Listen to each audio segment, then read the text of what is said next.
Nebraska. It's ranked outstanding in hospitals, rail networks, its zoo, technology, flourishing arts and music scene, and more.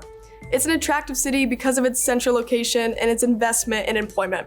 In fact, the city boasts one of the lowest unemployment rates at 2.2%. However, one factor inhibiting its growth is the transportation system.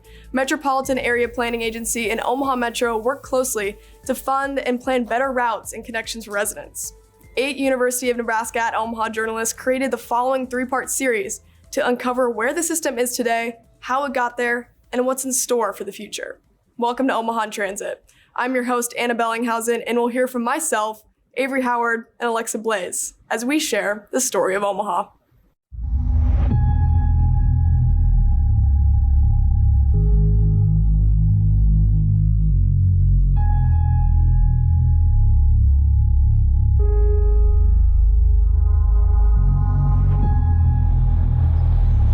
It's been a full year since the launch of the Omaha Rapid Bus Transit System. And residents still say it's not enough. If you don't have the car, the ability to drive a car, whether it's financial ability or physical ability, you're kind of treated as a second-class citizen, and that's just unacceptable in my opinion. We really just, peg ourselves as a car-dependent city, and we need to get real about it when it comes to like a climate action perspective, just efficiency in all sorts of ways. Orbit runs along Dodge from 10th Street to West Roads, offering rides every 10 minutes at its peak hours. I think it's like a little step in the right direction. I think that it shows that there is interest. Again, it wasn't because of the city of Omaha. It was a Tiger grant, so it was federally funded for the most part. So what's missing for the city's transit system? Johnson says it's money, as Omaha has half the amount of funding per capita as its peer cities. We're not a tiny town anymore. We need to grow up and really get real with the whole transportation ecosystem. Officials from MAPA and Omaha Metro say there is a need for more transportation systems here in Omaha, and that begins with Metro Next, the 5-year plan to build a transportation system across 24th Street. Especially being a north-south connector is just such a corridor of activity. There's so many jobs and nonprofits and schools and healthcare systems. Like, there's a lot of opportunities to make really good connections on 24th Street. Jason Rose says he hears the demand for expansion, and Metro Next is one plan to deliver that. The hope is that we can sort of increase that funding, grow our service level, and provide more options for people. As Omaha Metro awaits legislation to pass for more funding, residents like Johnson continue to voice concerns. It's frustrating. It's exhausting. While there's no magic wand to fix the transportation system, Rose says Metro Next can help put Omaha above the curve. The more we can kind of grow the system, the better we can make our system, the more people will adopt it, and it just makes for a better city, and it makes for a better experience for everyone when people have a multitude of options to get around.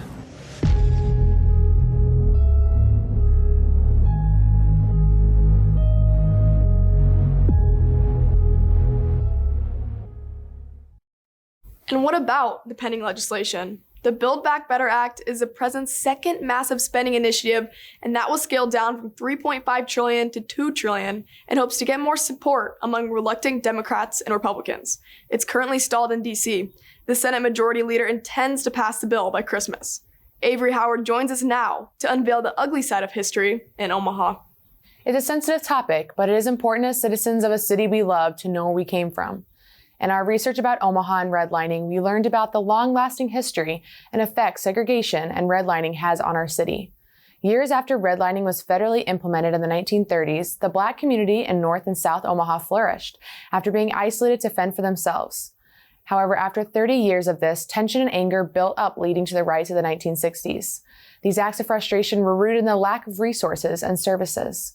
Although we like to believe we have made many steps forward, and in some areas we have, but if 2020 was our proof, we still have a long way to go and many more conversations to be had. Issues that are alive today in our city are rooted in problems unaddressed from our history. As Latrina Hall and Cameron Logsdon will speak on, change in the future comes with educating one person at a time.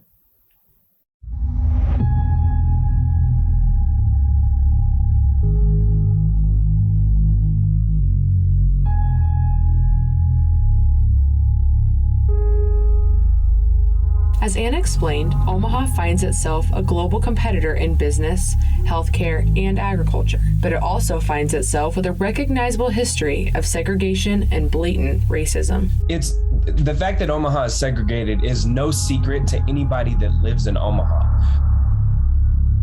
There were signs of it scattered among all neighborhoods and communities. From the earliest actions from the Omaha Claim Club, the founding fathers of Omaha, who forced out what they said were to be undesirable settlers. What's left when people leave are these abandoned houses and no government, city, county intervention to say, let's pour back into the neighborhoods. So, I think that jives with what happens across the country in a lot of big cities. At the turn of the century, North Omaha established itself as a home to immigrants settling in the area. Czechs, Scandinavians, Germans, and a growing Jewish community. However, over time, as the history books reveal, these groups self-segregated and the Black community became isolated.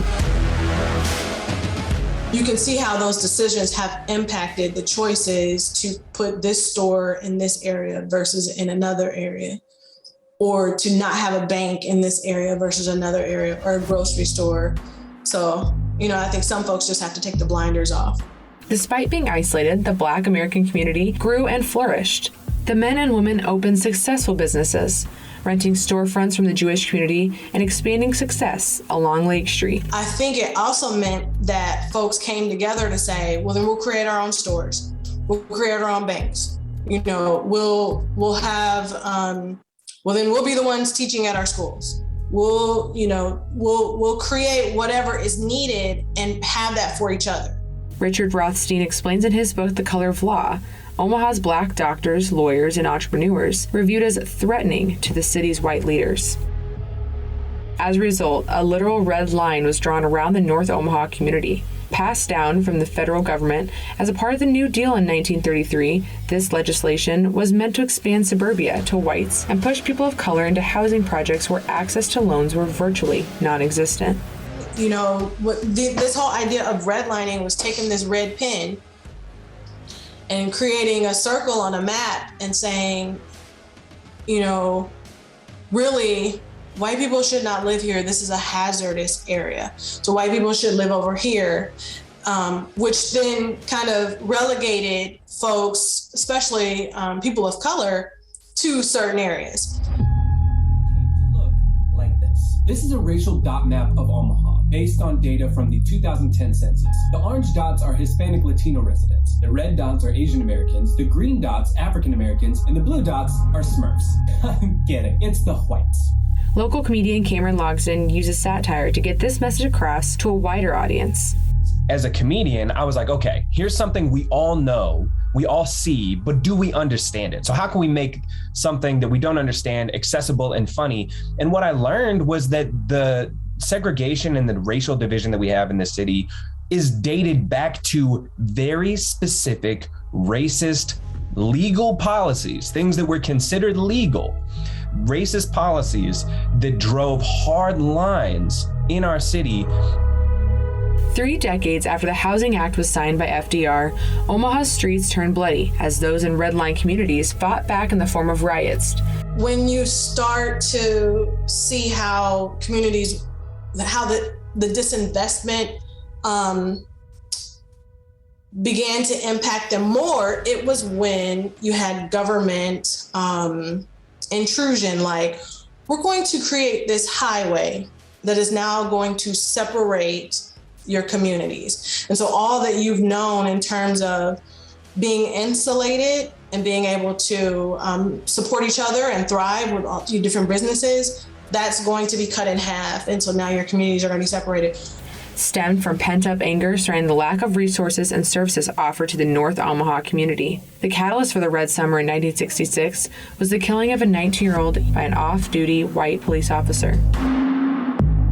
And then you have the 60s and the violence that kind of breaks it up. And I think we were also just you just look at American history. It was also coming to like a head. It was like a powder keg because so the civil rights movement was kind of forcing folks to think about like, well, we have just as much right to live in West Omaha or to live wherever we want as anyone else. Fast forward to 2020, the climate of unrest was all too familiar. The city was an inferno waiting for its spark.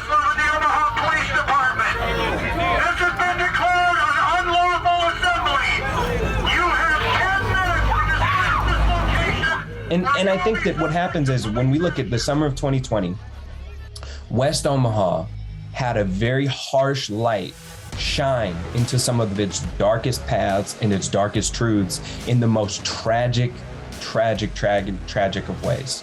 That happened on May 29th and 30th, when a black man was shot and killed in Omaha's Old Market. A new generation of protesters emerged. It was a harsh wake-up call for our city. People had to say, this is a problem here too. They're seeing it on the national news, but now it was right here at home. And when people are protesting, we're starting to recognize Omaha is not as Midwest nice as it wants to say it is, and we have a lot of soul searching to do. And we started that work, but it still has to continue. Thank you for coming. I'm with the governor's office. I'm going to be fielding questions as the governor is currently being shaved. Born and raised in Omaha, he's experienced firsthand discrimination. We have Black people and people of color and minorities in this city that have experienced and known and lived racism our entire lives here.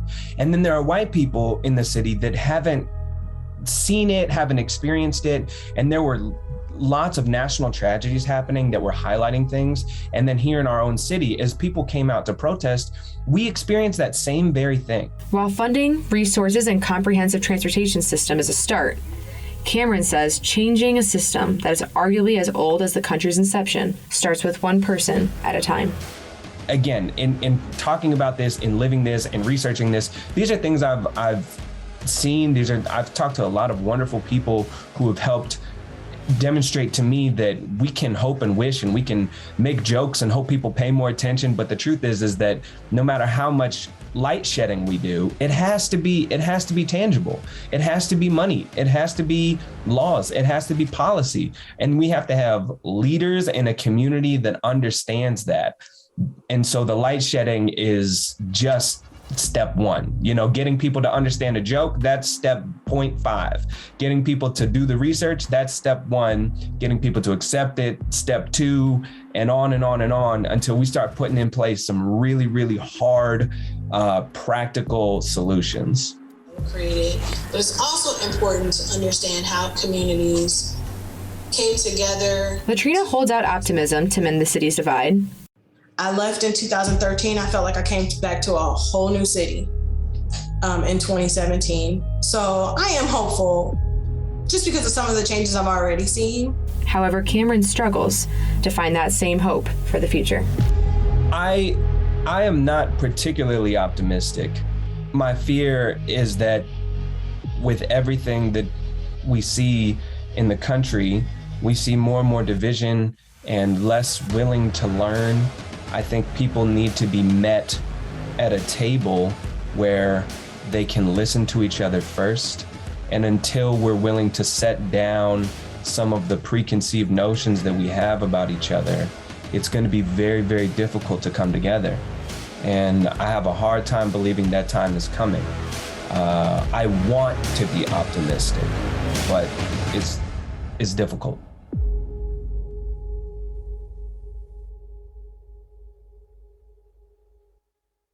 And for our third and final part of our investigation, Alexa Blaze uncovers the impact on the people within the city.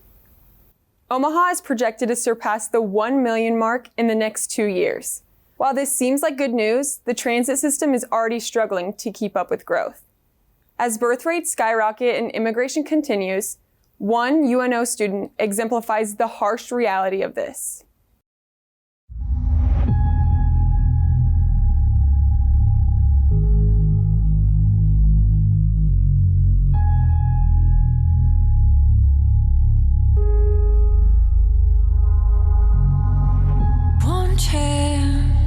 For the world, one hope. Number 55. It's said to possess a spiritual power. independence, self-sufficiency, and even adventure. For UNO senior Jasmine Pineda, the double digit is also her proverbial lifeline. Route 55 takes her to work, college classes, healthcare appointments, and even to see her family. Because I feel like most of the time, since it takes up so much of my time, I feel like I lose myself with just being a student and like an employee. Like I don't have time to do anything outside of that. Before the sun rises, she feeds her cats, gathers her belongings according to the day. If it's a work day or a school day, she still faces a 15-minute walk to get to the nearest bus stop. From there, it's a long haul to get to the area transit close to the university. Once there, it's another hike for Jasmine to get to Mav Landing, the site where she boards her final shuttle to North Campus. All about a 45 to 60-minute commute on a good day. But those good days will be fewer as the cold winter season in Nebraska kicks in. Having your employer call you at the last minute when you're at the store telling you we're closed, and you walked and you're now stuck in the middle of a snowstorm. I think that's something I don't want to experience again, personally. The journalism and media communication major moved from her South Omaha community to an apartment in West Omaha, an area where she says she often feels like an outsider. Still, Jasmine says she's never second-guessed pursuing her passion for storytelling, despite hauling the some 50 pounds of awkward gear. So I had to actually drop my media storytelling class because of that. And it was during a time where I also was like working really hard that like I got a swollen ankle, so I couldn't carry any of the equipment because it was that same size, the tripod, the camera. And so I had to drop my media storytelling class for that semester. The elements challenge even the best of Omaha drivers, but the wind, snow, ice, and sub-freezing temperatures of winter proves to make public transportation incredibly unpredictable. I've seen 2 buses stop working at once. One came to pick up the people riding the bus, and they also stopped working, so it puts a lot of people behind on schedule, or sometimes the bus drivers won't stop for you for whatever reason, so then you have to wait for the next one. Not only is it challenging physically to get much needed care in a case like this, it also impacts Jasmine emotionally, because what may be a simple imposition to a person with a car, it goes deeper for Jasmine. Missing a class impacts her grades, which impacts her scholarship. By being absent, she doesn't get the materials for the day. She misses important class discussion, and she can even lose attendance and participation points. Again, another unintended consequence when a city of almost 1 million residents doesn't provide good public transportation. I'd really like to see Omaha get real about just the transportation ecosystem and like a network that all works together. You know, yes, there will always be folks that need to drive cars, and that's fine. We're not going to try to take anyone's car keys away. But what we do need to do is make sure that those folks who don't have the choice to drive are also able to get around Omaha, whether it's to healthcare, to jobs, to grocery stores. I mean, there's a lot, transportation touches everything. Moving from Acapulco to Omaha when she was 4, Jasmine sported a maturity beyond her years. Her school and community were in walking distance, but by the time she turned 10, she learned to navigate Omaha's public transportation system out of necessity. It just became a part of my daily life, trying to get anywhere, and then I moved out, and then I really had to rely on it to go to doctor's appointments, grocery shopping, basically any errand or anything I needed to do. Jasmine says with the creation of Orbit, her experience getting to and from her destination is much easier because of the consistency the bus service provides. It's even better because it's free for university students. Nevertheless, there are times when riding the bus in inclement weather is the least of her worries. Even just the waiting stations, having that information of, the next bus comes in X amount of time, or even just the way that's nicely built. Some bus stops don't even have benches, or there's sometimes at night, especially for a young girl like me, it can get very dangerous, and I've had certain scary encounters with people. There's no lighting, no benches, and it's raining, and then, The storyteller in her enjoys the time observing the good and the bad of our community. Jasmine says she's seen bus drivers simply pass her at the stop while others she claims don't provide a sense of safety for their passengers. Where I took one of the buses from my home downtown, and there was a man who was talking to me, and he was trying to follow me all the way to campus. And I was visibly uncomfortable, and no one did anything. I've had men yell at me, and no one says anything. I've seen it happen to other people. This fall, Metro Transit added touchless payments. The app allows people to pay for their fare and also gives tech-savvy riders like Jasmine the ability to track her bus. $1.50. That translates to less time spent waiting and wondering. Latrina Hall says, while it's a step forward, that may not work for all users. I think that's why school districts are thinking through how they're providing the actual devices and Wi-Fi to students when it comes to education. So I don't know if using that same type of approach is possible for a public transportation organization, but there does need to be some thought about the folks who could kind of fall through the cracks when it comes to that. The common denominator for Omaha's future comes down to greenbacks. Progress takes time and money. As the old saying goes, time waits for no one. But money can be found in the signing of the Infrastructure Investment and Jobs Act, or IIJA, by President Joe Biden November 5th. The White House media release says the $1 trillion investment, the largest in the nation's history, will provide $89.9 billion in guaranteed funding over the next 5 years. Executive Director Mike Helgerson says the federal money will be in addition to the already nearly $17 million the association already receives. However, he cautions it's too early to tell how and where the money will be spent. Well, so currently we get about $16 to $17 million a year of project funding, let's say. So that, that's for everything from roads to bridges to, transit bus replacements to all of that stuff. It's about 17 or 18, I guess now.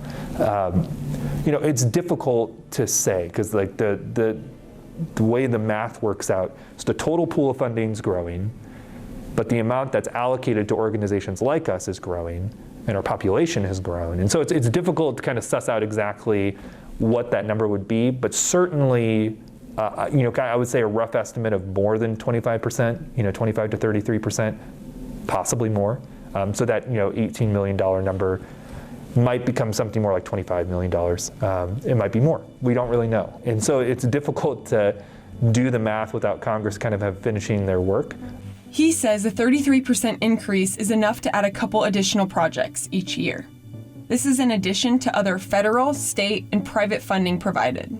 And that's just in that first $1 trillion. Whatever this second $1.7 trillion ends up being, that's a whole different ballgame. There might be some opportunities to find ways of investing in transportation through some of those programs as well. Remember that Metro Next plan and the 24th Street corridor investment? And that begins with Metro Next, the 5-year plan to build a transportation system across 24th Street. Big numbers. We don't normally talk about $1 trillion, so it's kind of hard to wrap our heads around it. MAPA is an intergovernmental organization, according to Mike. It creates the long-term public transportation plan, and it also invests federal resources. MAPA is the source for ongoing planning and can act as a sort of a watchdog for economic growth. Mike says his group focuses on the people of our community and their access to opportunity. But certainly kind of a core of all of that, and the way that we kind of cross-cut looking at all of those goals together at the same time, is really walkable communities connected by transit, connected by other modes of transportation outside of the vehicle, and really trying to grow our community in that direction. Which is exactly what Jasmine loves so much about her South Omaha community. Immigrant or not, a lot of people are tied back to the same places they immigrated from. So, because of my parents and how talkative they are, I've met people who come from the same towns that I did or that they did. And it feels like such a small world at the same time. So there's just a big sense of community. You're listening to MAV Radio. Jasmine says at the end of a busy 8-hour day, excluding her 2 hours spent in transit, she regrets nothing about her decisions. I think just to have that creative freedom in general, for me, to me, the possibilities are endless with what I can do with that. And those seemingly endless hours spent walking, waiting, and writing, Jasmine calls herself fortunate. I'm inspired just by the normalcy of things around me. I think that's one of the best things that have come out of taking public transportation, like meeting new people, even people who just dump their stories on me, and I'm just like, wow, that even inspires me to write my own stories. Besides the dream of creating content through her writing, photography, and video production skills, Jasmine has another dream, and that's to get back to her South Omaha community, where she says her banking, grocery store, small businesses, and friends are all on the same street. It's like being homesick. As the first snow of the year arrives, the little girl who immigrated to a new country at 4, learned a city's culture by 10, and is set to graduate with her bachelor's degree in May, will take the exam for her Nebraska Class O license. The woman with a dream of telling stories credits her perseverance with getting her this far. And perhaps she'll start a career by telling her own story. And the title of it? From Nowhere. I think that's what I would do. Because I think a lot of the times that's what it feels like. I'm from here, but I'm not from there. But I'm from there, but not also from here. So I think that's what I would title it.